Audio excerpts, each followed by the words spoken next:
Good evening everyone, how are you all. कैसे हैं आप सब? आई होप आप सब बहुत अच्छे होंगे।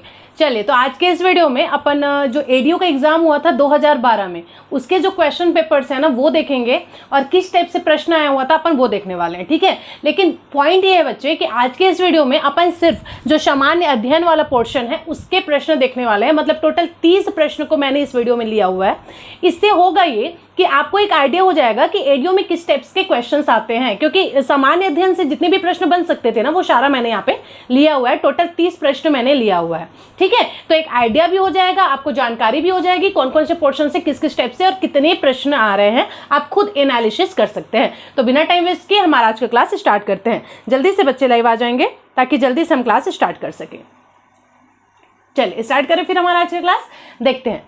चलिए, तो जैसा कि यहाँ पे दिख ही रहा है आप लोग को, है ना, ये चीजें यहाँ पे लिखी हुई हैं। एडीओ का जो एग्जाम हुआ था 2022 में, ठीक है, उसके अंतर्गत 2012 में जितने प्रश्न हुए थे वो सारा मैंने यहाँ पर लिया हुआ है। कहने का मतलब है 2012 में जो एग्जाम हुआ था उसका पहला जो मैं आपको बता चुकी हूँ, ठीक। 30 प्रश्न इसमें मैंने लिए हैं। स्टार्ट करते हैं। पहले भाग का क्वेश्चन आंसर का सीरीज चल रहा है हमारा, जिसमें सामान्य अध्ययन पर हमारी चर्चा होगी। क्वेश्चन पहला आपके सामने है कुछ इस प्रकार से। देखिए, इस राज्य की नई औद्योगिक नीति निम्नलिखित वर्ष के लिए तैयार किया गया है। इस राज्य की जो औद्योगिक नीति है ये वर्ष के लिए तैयार किया गया है। क्या आएगा इसका सही आंसर? कमेंट चालू कर देंगे, ठीक है। और जल्दी से बच्चे बताएंगे कि क्या लग रहा है। ऑप्शन ए है आपका 2011-12, बी में है 2009-2014, सी में है 2012-2013, डी में है आपका उपरोक्त में से कोई नहीं। तो क्या लग रहा है आप लोगों को कि कौन से इसका सही आंसर होगा?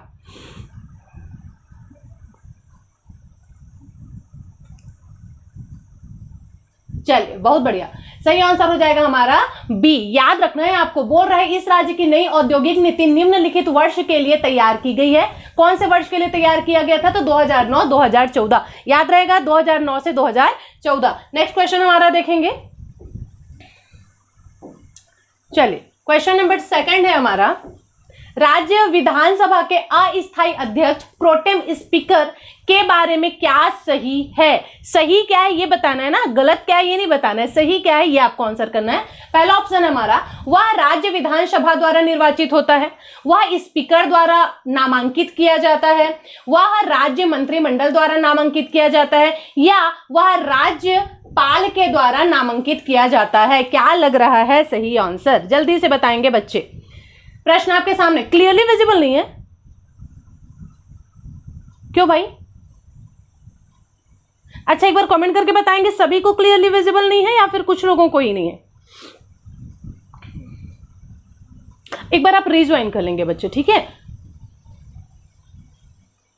अच्छा, बोल्ड हो गया है, ओके। नेक्स्ट टाइम से मैं ध्यान रखूंगी, है ना। क्वेश्चन में पढ़ रही हूं, वो आप सुन करके भी आंसर कर सकते हैं। चलिए बताइए, प्रश्न है हमारा, राज्य विधानसभा के अस्थायी अध्यक्ष प्रोटेम स्पीकर के बारे में सही क्या है? तो इसका सही आंसर हो जाएगा बच्चे डी, कि वह राज्यपाल द्वारा नामांकित किया जाता है। मैं किसकी बात कर रही हूं? मैं कर रही हूं विधानसभा का जो अस्थायी अध्यक्ष होता है, प्रोटेम स्पीकर जो होता है, उसकी बात कर रहे हैं। तो राज्यपाल के द्वारा नामांकित किया जाता है। सही आंसर। चलिए आगे बात करते हैं। क्वेश्चन नंबर 3 क्या है? ये थोड़ा सा बोल्ड हो गया है, मैं नेक्स्ट टाइम से ध्यान रखूंगी, है ना, ताकि थोड़ा सा नॉर्मल वे में इसको लिखा जाए। इस राज्य में प्रसिद्ध संगीत शिरोमणि राजा चक्रधर सिंह निम्नलिखित में से किस संगीत वाद्य यंत्र को बजाने में पारंगत है? ये प्रश्न बहुत बार पूछा जा चुका है। एडीओ में ही नहीं, हिस्ट्री का क्वेश्चन है, हमेशा पूछा जाता है। और मुझे नहीं लगता इतना ईजी प्रश्न यार अब आएगा। 2012 में आता था, ठीक है, लेकिन अब इतने इजी प्रश्न तो नहीं आने वाले हैं। लेकिन आपको एक आइडिया ले लेना है कि आपको किस लेवल की पढ़ाई करनी है, ठीक है।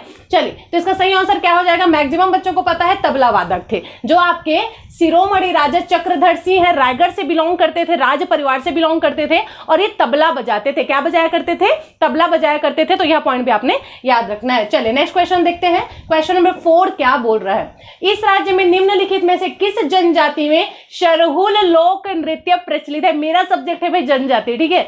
और बहुत मजा आता है मेरे को जब जनजाति से प्रश्न पूछा जाता है, क्योंकि जनजाति बहुत पढ़ाई हूं मैं, है ना। और इसका क्लास में फिर से स्टार्ट करने भी वाली हूँ। जनजाति डिटेल में पढ़ेंगे अपन, बहुत मजा आने वाला है।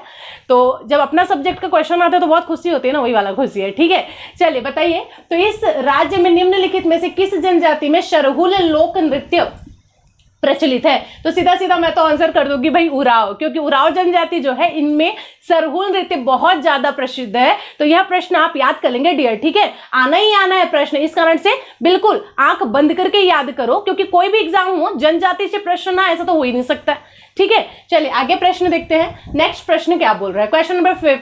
अच्छा, यहाँ पर ये जो दिख रहा है ना, थोड़ा सा इसको इग्नोर मारना, क्योंकि क्या है ना, जब मैं पीडीएफ बना रही थी तो इधर उधर पेज हो गया था, तो कोई दिक्कत नहीं, अपने को तो क्वेश्चन से मतलब है, नंबर से क्या करना है, ठीक है। तो प्रश्न आपके सामने है, वर्ष 2012 के लिए अदिति मुखर्जी को कौन सा पुरस्कार दिया गया था। इस प्रश्न का अभी से कोई लेना देना नहीं है, क्योंकि करंट का प्रश्न है, लेकिन आप इसे एक आइडिया जरूर लगा सकते हैं कि ऐसा जब प्रश्न आता है, मतलब करंट का भी आपको पढ़ना पड़ेगा, है ना, करंट से भी प्रश्न पूछे जा रहे हैं। खैर, अब ये प्रश्न आ गया तो इसका आंसर ले ही लो। क्या बोल रहा है भाई, वर्ष 2012 के लिए अदिति मुखर्जी को कौन सा पुरस्कार दिया गया था। तो मैडम को बॉरलॉग पुरस्कार से सम्मानित किया गया था भाई, है ना, तो आपने ध्यान रखना है। चलिए अगला प्रश्न देखते हैं। इस राज्य में लौह अयस्क माइका एवं टीन उत्पादक मुख्य जिला कौन सा है। छत्तीसगढ़ का प्रश्न है, छत्तीसगढ़ के जियोग्राफी से पूछा गया है और बहुत ही बेहतरीन प्रश्न है। जब भी बात आए लौह अयस्क माइका एवं टीन, अगर आप देखोगे कि इसमें टीन इंक्लूड किया गया है, आंख बंद करके बस्तर टिक करना, क्योंकि टीन के उत्पादन में जो हमारा बस्तर है ना वो पहले नंबर पे है, तो इसीलिए ये आंसर में आपको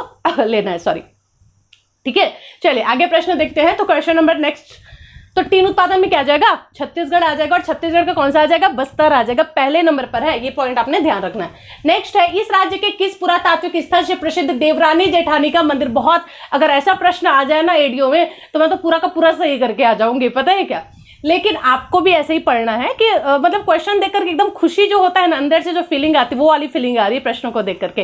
तो आपका भी तैयारी जब एकदम जबरदस्त होगा ना, तो आपको भी सेम यही फीलिंग आएगा, यार ऐसा प्रश्न आया था, अगर अब आ जाए तब तो बात ही बन जाए, ठीक है। तो देखेंगे, इतना हल्के में तो क्वेश्चन नहीं पूछा जाएगा, ठीक है, क्योंकि अभी हम जो देख रहे हैं ना, जो अभी सडनली एग्जाम्स हुए हैं, उसमें क्वेश्चन का लेवल बहुत ज्यादा हाई रखा गया था। लेकिन अपने को आइडिया तो हो रहा है ना कि जियोग्राफी वाला पोर्शन अच्छे से हमको पढ़ना पड़ेगा, हिस्ट्री भी हमको अच्छे से पढ़ना पड़ेगा, इग्नोर करने वाला कोई चीज ही नहीं है। करंट से तो आप डेली अपडेट हो, क्योंकि करंट से प्रश्न ना पूछे ऐसा नहीं होता है ना। चलिए तो देखते हैं, इस राज्य के किस पुरातात्विक स्थल से प्रसिद्ध देवरानी जेठानी का मंदिर का अवशेष बरामद हुआ। जल्दी जल्दी, अरे सॉरी मैं आप लोगों का कमेंट नहीं देख पा रही थी। हाँ जी, इसका आंसर तो सभी सही करोगे, मेरे को पता है, सी सही आंसर है, तालागांव, ठीक है। क्या सही हो जाएगा, तालागांव। चलिए नेक्स्ट क्वेश्चन देखते हैं। क्वेश्चन नंबर नेक्स्ट क्या है, निम्नलिखित में से किस समाज विज्ञानी ने इस राज्य को मुरिया जनजाति से प्रचलित घोटुल प्रथा का गहन अध्ययन किया था। फिर से मेरा सब्जेक्ट आ गया भाई जनजाति, इसके लिए मैंने ट्रिक बनाया हुआ था, ठीक है, वो भी अपन डिस्कस करेंगे। ट्रिक ये था, इससे आपको पता चलता कि कौन कौन से राइटर्स थे जिन्होंने जनजाति पर कौन कौन सा क्या लिखा हुआ था, बुक्स लिखे हुए थे। जैसे कि द भील किसने लिखा हुआ है, तो द भील जो है ये आपके नायक ने लिखा हुआ था, ठीक है। किसने लिखा हुआ था, नायक ने लिखा हुआ था। तो यह मैं कैसे याद करवाई थी, भील को हमने बोला था भालू, और भालू क्या होता है भाई, जंगल का नायक होता है। ऐसे करके हमने चीजों को याद किया था, बहुत ही बेहतरीन तरीके से, मजा आ गया। तो वो ट्रिक्स फिर से आपके साथ में शेयर करूंगी और बहुत ही बेहतरीन तरीके से जनजाति पढ़ा जाएगा। खैर, यहाँ पर हम आते हैं अपने क्वेश्चन की तरफ। प्रश्न बोल रहे हैं हमारा, निम्नलिखित में से किस समाज विज्ञानी ने इस राज्य को मुरिया जनजाति से प्रचलित घोटुल प्रथा का गहन अध्ययन किया था। इसका सही आंसर हो जाएगा बच्चे वेरियर एरविन। इन्होंने ना 4 पुस्तकें लिखी थी, ठीक है, तो यह पॉइंट भी आपने ध्यान रखना है। चलिए नेक्स्ट प्रश्न देखते हैं। इस राज्य में वन आच्छादित क्षेत्र का प्रतिशत कितना है। बहुत बार आया हुआ एग्जाम में, हर प्रकार के एग्जाम में यह प्रश्न पूछा ही जाता है, तो इंपॉर्टेंट है बहुत ज्यादा। जिसको अभी तक याद नहीं है, याद कर लो। इस राज्य में वन आच्छादित क्षेत्र का प्रतिशत कितना है। सही आंसर क्या हो जाएगा, सबसे ज्यादा जो दिखे उसी को टिक मार देना, सबसे ज्यादा जो दिखे उसी को टिक मार देना। इसका परसेंट है 43.93%। कितना है, 43.93%। ये इसका परसेंट है। किसकी बात कर रही हूं, हमारे छत्तीसगढ़ राज्य में जो वन आच्छादित क्षेत्र है, मैं उसकी बात कर रही हूं। तो आपने याद रखना है कितना परसेंट रहेगा, तो 43.93%, ठीक है। चलिए आगे बात करते हैं। नेक्स्ट क्वेश्चन है हमारा, इस राज्य में कलचुरियों की प्रथम राजधानी निम्नलिखित में से कौन थी। प्रश्न देखकर अति वाला खुशी हो रहा है क्या, ऐसा प्रश्न अगर बन जाए तो मजा आ जाए, है ना। तो बताना है आपको, कलचुरियों ने, जब कलचुरी छत्तीसगढ़ आए थे, वैसे थे ये कहाँ के कलचुरी, त्रिपुरी के कलचुरी थे, मध्य प्रदेश से आए हुए थे, जो कि हमारे छत्तीसगढ़ में आकर के शासन कर रहे थे। कलचुरी वे वंश था ना जो बहुत लंबे समय तक हमारे यहाँ शासन किया है, अलग अलग जगह से शासन किया, इवन रतनपुर से भी शासन किया इन्होंने, रायपुर से भी शासन किया। इनकी शाखा बहुत लंबी फैली हुई थी, ठीक है। रतनपुर की जो शाखा है वही जाकर जाकर के रायपुर में एक शाखा की स्थापना करता है। ये सभी अपन सीजी हिस्ट्री में पढ़ने वाले, बहुत ज्यादा डिटेल में पढ़ने वाले, मजेदार क्लास होगा। क्योंकि कलचुरी काल जो था ना बच्चे बहुत ज्यादा समय तक चला था, इस वजह से यहाँ लोग भी बहुत ज्यादा है, तो इनका कार्यकाल भी काफी समय तक रहा। कार्यकाल क्योंकि काफी समय तक रहा इसलिए उन्होंने बहुत सारे कांड भी किए हैं। अब वही जो कांड है वही आपके जी का जंजाल है, क्योंकि वो आपको पढ़ना पड़ेगा, वहीं से तो आपके प्रश्न बनेंगे। लेकिन डोंट वरी गाइस, बहुत अच्छे से पढ़ेंगे, अच्छे से तैयारी हमारी हो जाएगी। चलिए ठीक है, चलिए अगला नेक्स्ट कमेंट करेंगे। प्रश्न आपके सामने है, इस राज्य में कलचुरियों की प्रथम राजधानी निम्नलिखित में से कौन सी थी? तो सही आंसर हो जाएगा आपका तुम्माड़। कौन सा हो जाएगा? तुम्माड़। तुम्माड़ तुम्माड़ तुम्माड़ तुम्माड़ कोरबा में पड़ता है, याद रखना है। आगे बात करते हैं, इस राज्य की गौड़ जनजाति से निम्नलिखित में से कौन सा विवाह प्रचलित है? फिर से आ गया जनजाति, मतलब देख रहे हो जनजाति का वेटेज, याद रखना, पढ़ना पड़ेगा, कोई ऑप्शन नहीं है। बोल रहा है इस राज्य की गौड़ जनजाति में निम्नलिखित में से कौन सा विवाह प्रचलित है जिसमें वर द्वारा वधु का अपहरण कर लिया जाता है? इसका आंसर हो जाएगा बच्चे, हाँ जी, डी, पाए सोतु। ठीक है, इसको मैंने ट्रिक से याद करवाया था कि हमको तुमसे शादी करनी है, प्यार से मान लो तो ठीक है, नहीं तो फिर हम तुम्हारा अपहरण कर लेंगे। तो अपहरण को मैंने रिलेट कर दिया था पाए सोतुर से, मतलब पाए सोतुर को छत्तीसगढ़ी में हम बोलते हैं पाए सेतिर। तो तोला पाए सेतिर, मैं तोरा अपहरण कर ली हूं, ऐसा करके मैं ट्रिक याद करवाई थी। तो आपको याद रखना है, जो अपहरण कर लिया जाता है वर द्वारा वधु का विवाह करने के लिए, उसे क्या कहा जाता है? तो उसको पाए सोतुर विवाह कहा जाता है। पाए सेतिर तो हरण कर लिया जाए। ठीक है, चलिए आगे बात करते हैं। नेक्स्ट प्रश्न क्या बोल रहा है, विश्व का 9वां हिंदी सम्मेलन निम्नलिखित में से किस देश से संबंधित है? प्रश्न करंट से भी अपडेट कर सकते हो, किसी भी प्रकार से करो, लेकिन इंपॉर्टेंट है ना। बोल रहा है विश्व का जो 9वां हिंदी सम्मेलन हुआ था वो कौन सी देश से संबंधित है? दक्षिण अफ्रीका से संबंधित है बच्चे, ध्यान रखना है आपको। हाँ जी, 9वां हिंदी सम्मेलन 2012 का है ना प्रश्न बच्चे, अभी तक तो बहुत सारे सम्मेलन हो चुके होंगे, तो 2012 में ये पूछा गया था। लेकिन ऐसे प्रश्न आते हैं, ये आपने याद रखना है। ठीक है, चलिए आगे बात करते हैं। इस राज्य की प्रसिद्ध कुटुम्बसर की गुफा किन शैलों से निर्मित है? क्या बोला जा रहा है? कुटुम्बसर की गुफा किन शैलों से निर्मित है? बताइए भाई। और क्या पाया जाता है यहाँ की खासियत? अगर किसी को पता है ना तो थोड़ा सा मेरे को कमेंट करके जरा सा बता देना कि कुटुम्बसर की गुफा फेमस क्यों है। ठीक है, पहला, हाँ आंसर करो ना इसका, पहले आंसर करो कि कुटुम्बसर की गुफा किन शैलों से निर्मित है, किस प्रकार के शैल से इसको बनाया गया। पहले तो ये आंसर करके आप मेरे को बताइए, फिर बताइए कि कुटुम्बसर की जो गुफा है वो फेमस किस लिए है। वेरी गुड, क्या आ जाएगा सही आंसर? चूना पत्थर। जो कुटुम्बसर की गुफा है वो किन शैलों से निर्मित है? तो वो चूना पत्थर से बनाया गया है। किससे बनाया गया है?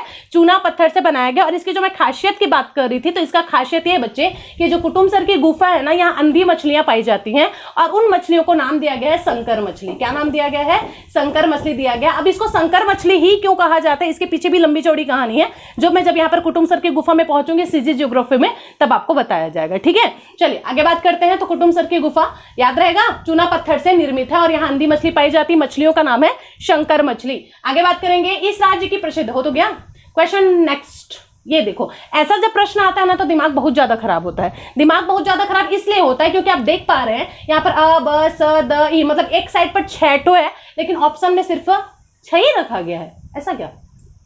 1 2 3 4 5 6 1 2 3 4। अच्छा, तो नीचे कुछ सही जोड़ी है जिसमें क्या किया गया है ना, आप अभी देखेंगे कि एक साइड पर 6 रखा गया है लेकिन बगल में 5 4 3 ऐसा ऑप्शन रखा गया है, तो ऐसे में कंफ्यूजन होता है ना। चलिए, तो फिलहाल इसको लगाइए। भारतीय संविधान के स्रोतों के विषय सही है, कौन कौन सा कहाँ से लिया गया तो ये बताया जा रहा है। हमारे संविधान में जो आर्टिकल्स लिए गए, गणतंत्र जो लिया गया, विधि द्वारा स्थापित प्रक्रिया है, ये सारे कहाँ से लिए गए ये आपको बताना है। ऑप्शंस भी आपके सामने है, अ का 4, ई का 6, द का ई और ई का 5। चलिए जल्दी से बताइए क्या लग रहा है? 4 ही सिर्फ आंसर में दिया गया ना, यही मैं बोलना चाह रही थी एक्चुअली। चलिए बताइए, जल्दी से कमेंट करेंगे बच्चे। क्वेश्चन नंबर 20,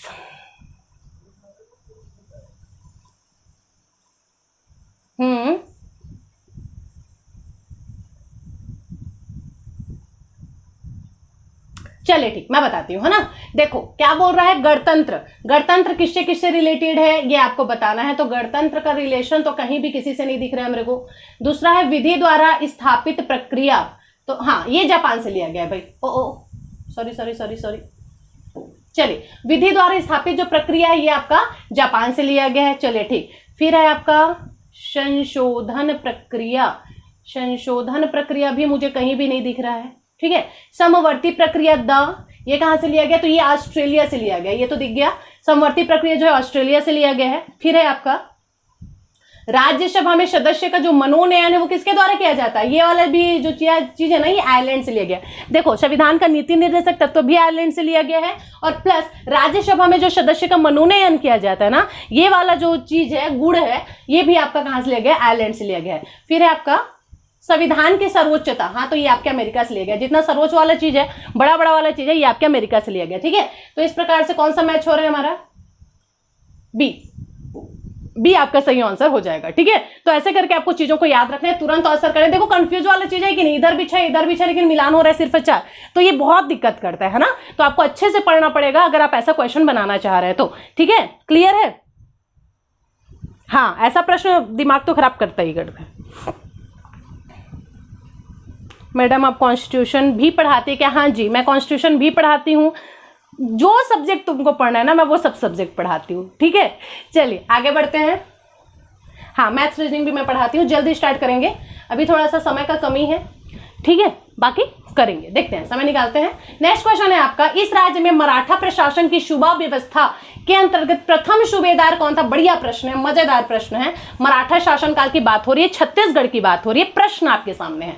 इस राज्य में मराठा प्रशासन की सूबा व्यवस्था के अंतर्गत प्रथम सूबेदार कौन बनकर आया था? तो प्रथम सूबेदार बनकर आया था आपका महिपत राव दिनकर। कौन आया था? महिपत राव दिनकर। और अंतिम सूबेदार थे यादव राव। याद रहेगा, याद रखना पड़ेगा। ठीक है, चलिए तो चीजें क्लियर है हमारी, तो क्या आ जाएगा? महिपत राव दिनकर। आगे बात करते हैं, नेक्स्ट क्वेश्चन छत्तीसगढ़ के इतिहास का प्रश्न है। वर्ष 2011 की जनगणना के अनुसार इस राज्य का साक्षरता प्रतिशत क्या है? अच्छा, मैं एक और जल्दी वीडियो लाने वाली हूं आपका, जो 2011 में जनगणना हुआ था उस पर और जो अभी जनगणना हुआ है उस पर, उन दोनों में क्या अंतर है, क्या क्या चीजें रखी गई हैं, इस पर जल्दी वीडियो लेकर के आऊंगी। ठीक है, क्योंकि वो आपके लिए इंपॉर्टेंट है, हर प्रकार से इंपॉर्टेंट है। जो बच्चे मेंस देने वाले हैं अभी, पीएससी एसआई कुछ भी, उसमें भी वो काम आने वाला है आपके लिए, और साथ में प्री वालों के लिए तो काम आ ही जाएगा। ठीक है, चलिए, जो चीजें अभी करंट में गठित होती है ना, घटना जो घटता है वो जरूर से एग्जाम में आता है, तो वो वीडियो तो लाना पड़ेगा आप लोग के लिए। ठीक है, चलिए प्रश्न है, वर्ष 2011 की जनगणना के अनुसार इस राज्य का साक्षरता प्रतिशत कितना था? प्रश्न आपके सामने है। 2011 में जो जनगणना हुआ था, हाँ जी, 2011 के जनगणना के अनुसार आपको बताना है इस राज्य का, छत्तीसगढ़ राज्य का साक्षरता प्रतिशत कितना था। देख लो यार, तुम ही लोग बताओ क्या लग रहा है।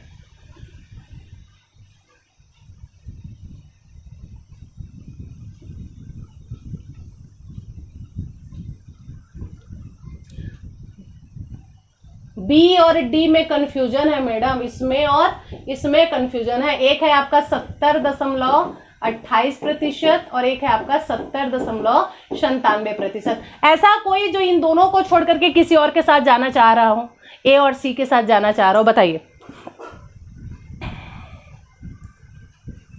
चलिए, तो मैं आपका कंफ्यूजन दूर किए देती हूँ, ये आपका सही आंसर है और बहुत सही जगह जाकर के लटक रहे थे आप लोग। तो 70.28% ये आपका सही आंसर हो जाएगा, क्योंकि 2011 में जो जनगणना हुआ था उसमें इस राज्य का जो साक्षरता प्रतिशत है वो कितना रखा गया था? 70.28% था। कितना था? 70.28% था। चलिए नेक्स्ट प्रश्न देखते हैं। नई अखिल भारतीय सेवाओं का सृजन के लिए किसका अनुमोदन आवश्यक है? बेहतरीन प्रश्न। ठीक है, प्रश्न बोल रहा है आपका, नई अखिल भारतीय सेवाओं के सृजन के लिए किसका अनुमोदन आवश्यक है? गाइस, डरना नहीं है, जिससे नहीं बन रहा ना, डरने की जरूरत नहीं है। बस आप ये समझ लो कि आपको थोड़ा सा और ज्यादा मेहनत करना पड़ेगा। ठीक है, और कुछ नहीं है, थोड़ा सा ज्यादा मेहनत करना पड़ेगा, या फिर कॉन्सेप्ट वाइज जो क्लासेस चल रही है वो आप कंटिन्यू अटेंड कीजिए। व्हाटएवर, आप किसी भी टीचर से पढ़िए, कोई भी चैनल में पढ़िए, कोई दिक्कत नहीं है, पर एक बार ना पूरा कॉन्सेप्ट पढ़िए। अगर कॉन्सेप्ट आपके माइंड में छप जाता है तो उससे होगा ये कि आप आराम से एमसीक्यूज कर लेंगे। ठीक है, चाहिए तो आप मेरे चैनल से पढ़िए, क्योंकि ऑल सब्जेक्ट्स यहाँ पर भी पढ़ाया जाता है, या आपको जिस भी टीचर का समझ आता है आप उस चैनल से भी पढ़ सकते हैं, कोई इशू नहीं है। लेकिन एक बार ना कॉन्सेप्ट पहले क्लियर कर लो, पूरा नोट्स आप बना लो, फिर आप देखोगे कि एमसीक्यू आप एकदम फटाफट से कर रहे हो, जैसे मैं कर रही हूँ ना वैसे ही आप भी करेंगे। ठीक है, तो डरने की, टेंशन लेने की जरूरत नहीं। सबसे पहले तो अपने माइंड से इस ख्याल को ही निकाल दो कि हमसे नहीं हो पाएगा। क्यों नहीं हो पाएगा भाई? जरूर हो पाएगा। ठीक है, सबके पास 24 घंटे हैं इस दिन में, किसी के पास ऐसा नहीं है जिसको 25 घंटे मिलते हो एक दिन में, ऐसा नहीं है ना, सबको 24 घंटा मिलता है। तो जब उस इंसान को हर इंसान से बन जा रहे तो फिर तुमसे क्यों नहीं बनेगा? बिल्कुल तुमसे भी बनेगा। ठीक है, तो आराम से डील करना है चीजों को। पढ़ाई को एक हेडेक की तरह नहीं लेना है, पढ़ाई को एक टेंशन की तरह आप लोग को नहीं लेना है। ठीक है, चलिए प्रश्न है, इसका आंसर कीजिए जल्दी से। प्रश्न बोल रहा है नई अखिल भारतीय सेवाओं का सृजन के लिए किसका अनुमोदन आवश्यक है, जल्दी से बताइए। वेरी गुड, बी मैक्सिमम बच्चों का आंसर है और जो कि बहुत सही है। ठीक है, क्या है, बी आपका सही आंसर हो जाएगा 23। मतलब नई अखिल भारतीय सेवाओं का अगर आपको सृजन करना है तो इसके लिए 2/3 बहुमत से राज्यसभा का अनुमोदन आवश्यक है। 2/3 बहुमत से, ठीक है, 2/3 बहुमत से राज्यसभा का अनुमोदन आवश्यक है। याद रहेगा ये प्रश्न, और इनको देना भी रहता है 14 दिन के अंदर। मान लो लोकसभा ने पास कर दिया, राज्यसभा के पास भेजा गया, टाइम तुमको 14 दिन का दिया जाएगा। तो यह पॉइंट भी आपने याद रखना है कि आपको बहुमत 2/3 बहुमत से राज्यसभा से होना चाहिए। देखो ऑप्शंस भी देख लो एक बार, है ना, कि संघ लोक सेवा आयोग है, 2/3 बहुमत से राज्यसभा हो गया, बहुमत से लोकसभा हो गया, उपरोक्त में से कोई नहीं। तो बी आपका सही आंसर हो जाएगा। चलिए नेक्स्ट क्वेश्चन देखते हैं। क्वेश्चन नंबर 24 क्या बोल रहा है, इस राज्य के किस पर्यटन केंद्र की तुलना खजुराहो से की जाती है। इसका आंसर तो आप सभी को पता होगा, क्या आ जाएगा, भोरमदेव। खजुराहो ये मध्य प्रदेश में पड़ता है बच्चे, चंदेल शासकों द्वारा बनाया गया था। ये जो है ना हूबहू भोरमदेव के जैसे, या ये बोलूं कि भोरमदेव का जो मंदिर का नक्शा बनाया गया है ना वो खजुराहो के जैसे ही बनाया गया है। इसी वजह से क्या कहा गया है कि खजुराहो से तुलना की गई है भोरमदेव मंदिर की। ठीक है, पहले वो बना था चंदेल शासकों द्वारा खजुराहो का मंदिर, उसके बाद फिर भोरमदेव बनाया गया था। ठीक है, तो आपको प्रश्न याद रखना है, भोरमदेव से इसकी तुलना की जाती है। नेक्स्ट प्रश्न है हमारा, अगस्त 1930 के सविनय अवज्ञा आंदोलन के दौरान निम्नलिखित में से किस स्थान पर जंगल सत्याग्रह अधिक उग्र था। अब यहाँ पर क्या हो रहा था, बात हो रहा है सन 1930 को, और आप सभी जानते हैं सन 1930 में सविनय अवज्ञा आंदोलन, हाँ सुन तो लो पहले, ठीक है, हाँ ठीक, मुझे पता है तुम लोग बहुत ज्यादा होशियार हो। चलिए देखिए, सन 1930 में जो सविनय अवज्ञा आंदोलन हुआ था ना बच्चे, वो एक प्रकार का जंगल सत्याग्रह ही हम मान के रखेंगे। क्यों, क्योंकि आंदोलन तो हो रहा था लेकिन सबके पास जिसके पास जो व्यवस्था थी ना वो चीज कर रहा था। मतलब जिसके आसपास में जंगल था तो जंगल कानून को तोड़े पड़ा था। तो एक प्रकार से जंगल सत्याग्रह था जो पूरे सब तरफ फैली हुई थी। तो सबसे ज्यादा उग्र कहां पर था, मतलब जंगल सत्याग्रह एकदम जोरों शोरों से कहां पर भड़का हुआ था, प्रश्न ये बोल रहा है आपका। तो ऑप्शन आपके सामने है कि 1930 में जो सविनय अवज्ञा आंदोलन हुआ, कब हुआ था, अगस्त में हुआ था। देखो यहाँ पे महीना दे दिया है तो ये आपके लिए और आसान हो जाएगा अगर आपको याद है कि कौन से महीने में कहां पर जंगल सत्याग्रह हुआ था। ठीक है, तो ध्यान रखेंगे, अगस्त 1930 के सविनय अवज्ञा आंदोलन के दौरान निम्नलिखित में से किस स्थान पर जंगल सत्याग्रह अधिक उग्र था। सही आंसर बताने से मैं रुक नहीं पा रही हूं, रुद्री नवा गांव, यहां पर रुद्र था। ऐसा ट्रिक से मैंने याद करवाया था कि सबसे अधिक उग्र कहां पर था, तो सबसे अधिक रुद्र कहां पर था, तो रुद्री नवा गांव पे था। कहां था, रुद्री नवा गांव पे था। ट्रिक से बेहतरीन पढ़ते हैं अपन, मजा आ जाता है। ठीक है, चीजें आराम से आपको याद हो जाएंगी गाइस, तो टेंशन लेने की बिल्कुल भी जरूरत किसी को नहीं है ना। चलिए आगे है, इस राज्य में किस स्थान पर प्रसिद्ध पार्श्व गायिका अभिनेत्री सुलक्षणा पंडित का जन्म हुआ था। ये भी बढ़िया प्रश्न है, इसका आंसर बताओ तो मैं मानूं। चलिए प्रश्न है, इस राज्य में किस स्थान पर प्रसिद्ध पार्श्व गायिका अभिनेत्री सुलक्षणा पंडित का जन्म हुआ था। ऑप्शन है रायगढ़, खैरागढ़, सारंगढ़, डोंगरगढ़।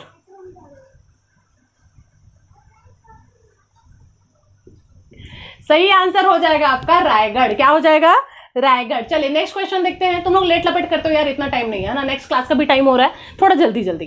फिर है, निम्नलिखित में से कौन सा अंतरिक्ष यान मंगल ग्रह में कुछ समय पूर्व ही उतारा गया है। कौन सा अंतरिक्ष यान मंगल ग्रह में कुछ समय पूर्व ही उतारा गया है। तो इसका आंसर मेरे को एबीसी में तो नहीं दिख रहा है यार, सेकंड, हाँ डी आपका सही आंसर हो जाएगा, मार्स क्यूरियोसिटी। मार्स क्यूरियोसिटी, यह जो उपग्रह है अभी अभी मंगल ग्रह में उतारा गया। नेक्स्ट है, मैरी कॉम को ओलंपिक का कांस्य पदक किसके साथ बांटा था। जो मैरी कॉम है ना, जिनको ओलंपिक में कांस्य पदक मिला था, इन्होंने अपना जो पदक है वो किसके साथ शेयर किया था, किसके साथ बांटा था। तो भाई किसी को कोई पदक मिलेगा अपनी मेहनत से मिलेगा, हम क्यों किसी के साथ बांटेंगे, है कि नहीं। तो इसका सही आंसर हो जाएगा उपरोक्त में से कोई नहीं, किसी के साथ नहीं बांटी थी। आगे बात करते हैं, भारत के राष्ट्रपति को पद और गोपनीयता का शपथ कौन दिलाता है। बढ़िया प्रश्न है, कॉन्स्टिट्यूशन का प्रश्न है। तो भारत के, यहाँ पर देखो कंफ्यूजन तुमको बिल्कुल हो सकता है क्योंकि ऑप्शन है प्रधानमंत्री, उपराष्ट्रपति, स्पीकर और सर्वोच्च न्यायालय के मुख्य न्यायाधीश। कंफ्यूजन जो होगा वो कहां पे होगा मैं बता रही हूँ। जो बच्चे एकदम फ्रेशर है उनको होगा इन चारों में ही कंफ्यूजन। ठीक है, जो थोड़े टाइम पढ़ चुके हैं उनको कंफ्यूजन होगा प्रधानमंत्री, उपराष्ट्रपति और सर्वोच्च न्यायालय के मुख्य न्यायाधीश के बीच। और जो बहुत साल हो गया पढ़ चुके हैं तो सीधा सीधा आंसर बता सकते हैं सर्वोच्च न्यायालय के मुख्य न्यायाधीश, जो कि आपका सही आंसर हो जाएगा। क्लियर है चीजें। देखो बोल रहा है भारत के राष्ट्रपति को पद और गोपनीयता, प्रश्न क्या बोल रहा है ध्यान से देखो, भारत के राष्ट्रपति को पद और गोपनीयता का शपथ कौन दिलाता है? तो सही आंसर हो जाएगा बच्चे सर्वोच्च न्यायालय का मुख्य न्यायाधीश। कौन दिलाता है? सर्वोच्च न्यायालय का मुख्य न्यायाधीश। चीजें याद रहेंगी, याद रखना पड़ेगा, कोई ऑप्शन नहीं है। ठीक है, चलिए आगे बात करते हैं। क्वेश्चन नंबर नेक्स्ट, राज्य नीति निर्देशक तत्व में निम्नलिखित में से क्या शामिल है? राज्य के नीति निर्देशक तत्व में निम्नलिखित में से क्या शामिल है, ये बोल रहा है। तो देख लो, पढ़ लो ऑप्शन क्या है। आ बोल रहा है कृषि और पशुपालन का संगठन। नीति निर्देशक तत्व बोल रहा है। नीति निर्देशक तत्व मतलब वो जिसमें राज्य की इच्छा है, वो जो देना चाहे वो देगा, नहीं मर्जी तो नहीं दे सकता। तो आप उस पर कोई जोर जबरदस्ती नहीं कर सकते, कोई केश वेश नहीं कर सकते। पहले तो ये समझ लो कि नीति निर्देशक ये होता है। ठीक है, अब इसके अंतर्गत क्या क्या शामिल है आप देखिए। तो कृषि और पशुपालन का संगठन, इसको नीति निर्देशक के अंतर्गत रखा गया। दूसरा, भारत की संप्रभुता, एकता, अखंडता की रक्षा करना तथा उसे अक्षुण्ण रखना। तीसरा, सार्वजनिक संपत्ति को सुरक्षित तथा हिंसा से दूर रखना। चौथा, पर्यावरण का संरक्षण और संवर्धन करना। पांचवा, राष्ट्रीय महत्व की स्मारकों और स्थानों का संरक्षण करना। और फिर छठवा है वैज्ञानिक दृष्टिकोण का विकास करना। देखो ऑप्शंस इतने सारे हैं पर आंसर सिर्फ 3 सही है इसमें से। अब आपको क्या सही लग रहा है जल्दी से बताओ। नीति निर्देशक की बात हो रही है, तो नीति निर्देशक तत्व के अंतर्गत किसको रखा गया है? चलिए, योर टाइम स्टार्ट नाउ। हाँ देख लो,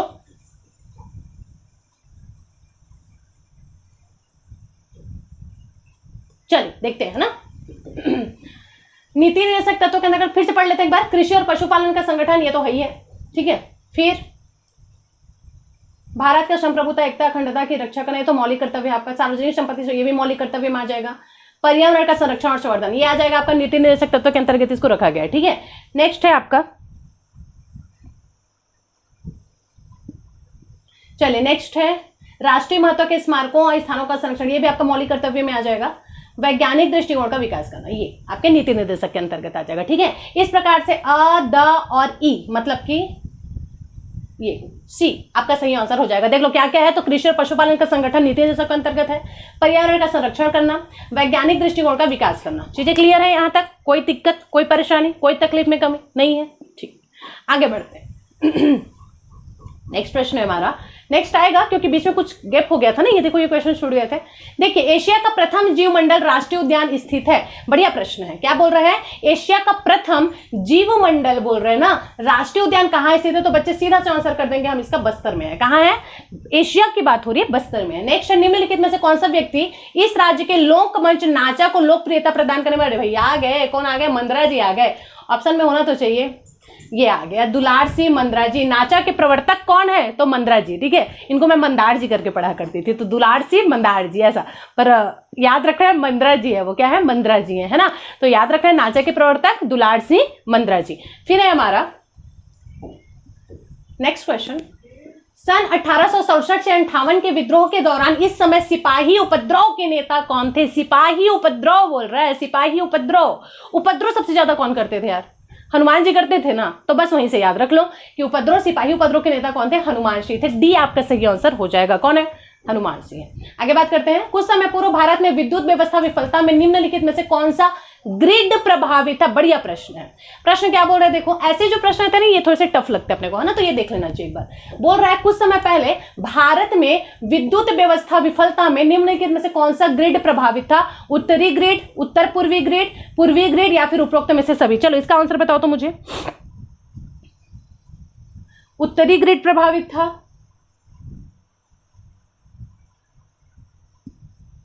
हाँ, क्वेश्चन नंबर 9 ही देख रहे हैं अपन। कुछ समय पूर्व भारत में विद्युत व्यवस्था विफलता से निम्नलिखित में से कौन सा ग्रिड प्रभावित था? उत्तरी ग्रिड, उत्तर पूर्वी ग्रिड, पूर्वी ग्रिड या फिर उपरोक्त सभी? क्या लग रहा है आप लोगों को? ऐसे प्रश्न कौन सा ना मैक्सिमम टाइप पर सभी रहता है। ठीक है, तो उपरोक्त सभी ये आपका सही आंसर हो जाएगा। चीजें क्लियर है? आगे बात करें, चलिए। इनमें से कौन अनुपातिक प्रतिनिधित्व प्रणाली के एकल संक्रमणीय मत पद्धति के द्वारा निर्वाचित नहीं होता है? सबसे पहली बात कि अनुपातिक प्रणाली द्वारा राष्ट्रपति का चुनाव होता है। यहां पर स्पीकर है, मतलब सीधा से आंसर में हमारा स्पीकर हो जाएगा कि ये तो भाई नॉमिनेट होता है। ठीक है, अपने बीच के किसी सदस्य में से, है ना। स्पीकर मतलब अध्यक्ष की बात हो रही है, ठीक है। लोकसभा में जो अध्यक्ष होते हैं, लोकसभा के सांसद अपने भी से किसी एक को चुनते हैं ना, और जो राष्ट्रपति है उसका चुनाव होता है अनुपातिक प्रतिनिधित्व प्रणाली के माध्यम से। चीजें क्लियर, कोई दिक्कत कोई परेशानी नहीं है। कॉन्स्टिट्यूशन जब पढ़ोगे ना, देखो हड़बड़ाओ मत कि ये सब लोग आंसर कर रहे हैं, इतने सारे लोग आंसर कर रहे हैं, अब हो गया बस, अब कमेंट करना शांत कर दो। अब समझो, जो बच्चे फ्रेशर हैं, फ्रेशर्स जुड़े हुए, उनको डरने की जरूरत नहीं है, हड़बड़ाने की जरूरत नहीं है। मेरे को क्यों नहीं पता, इसलिए नहीं पता क्योंकि तुमने नहीं पढ़ा है अभी तक, अभी तुम्हारी शुरुआत है, तो क्या दिक्कत है। धीरे धीरे जब कॉन्सेप्ट क्लियर होगा, चीजें ऑटोमेटिक याद हो जाएंगी आपकी। आगे समझ में, तो क्वेश्चन मजेदार था, मजा आ गया। पहला भाग था, ठीक है, जिसमें मैंने सामान्य अध्ययन से क्वेश्चन लिए हुए हैं। कल फिर एक भाग लेकर के आती हूँ जिसमें पंचायती राज से कौन कौन सा प्रश्न पूछा गया था, वो अपन डिस्कस कर लेंगे। चीजें क्लियर है। अगर क्वेश्चन का लेवल मजा आ गया और समझ आ गया, ठीक है, तो जल्दी से लाइक कर देंगे, शेयर कर देंगे और सब्सक्राइब करना तो भूलना ही मत। अच्छा लगा है तो कमेंट करके बताओ, अच्छा नहीं लगा है, कोई सजेशन है तो वो भी आप कमेंट करके मेरे को दे सकते हैं। मिलते हैं नेक्स्ट क्लास में, तब तक के लिए thank you so much for watching. Thank you.